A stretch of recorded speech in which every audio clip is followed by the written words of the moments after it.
You introduced a bill recently that would give Congress control over, or authority over approving any executive action taken by the president, in this case President Trump, over whether or not to increase tariffs or to approve withdrawing from a trade agreement.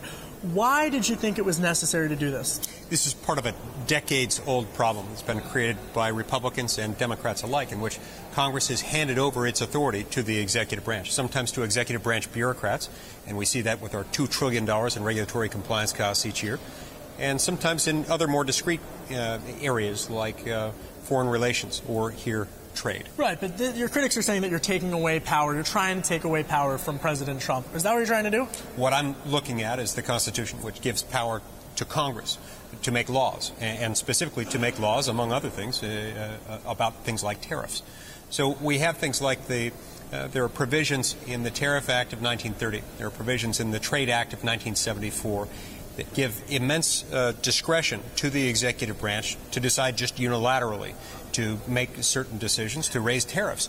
And that is a policy decision tantamount to making law. This is not the executive branch's fault. It's not the president's fault. This is Congress's fault, and Congress needs to reclaim its own power. Just quickly, and then I want to get to the Supreme Court. Do you agree with President Trump's actions on trade policy?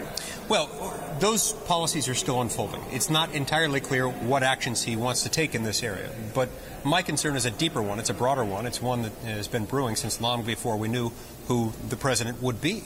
This is a question about the people's elected representatives in Washington, in the House and in the Senate, being able to make law, which is what we're here to do. Supreme Court, we're hearing that President Trump will announce next week who he will choose to appoint to the Supreme Court. You were on that short list that he put forth during the campaign. Are you interested in becoming a Supreme Court nominee? And have you had any discussions with the White House since Election Day about it? Oh, of course I am. I'm a lifelong Supreme Court watcher. I've been watching Supreme Court arguments since I was 10 years old. Honored to be considered and on the list. But regardless of what choice President Trump makes on this, it's going to be a good one. The people on that list are good, and we're going to get that person confirmed. I look forward to pushing through that person once he or she's been nominated. Have you had conversations since Election Day about this I have. With the White House? Along with many other issues. Specifically about you being appointed to the Supreme Court? We've talked about the issue broadly. All right. I think Caroline, my colleague, has a question. Yes, Senator Lee, thank you very much for joining us. Caroline Hyde in San Francisco. I'm going to take it back to technology, if I will, because you were just talking there about trade policies, and it seems as though at the moment Donald Trump is very much trying to fight cheap labor abroad with trade tariffs and the like, but is not actually the real threat to jobs automation, and is that a government responsibility to help retrain, or are companies?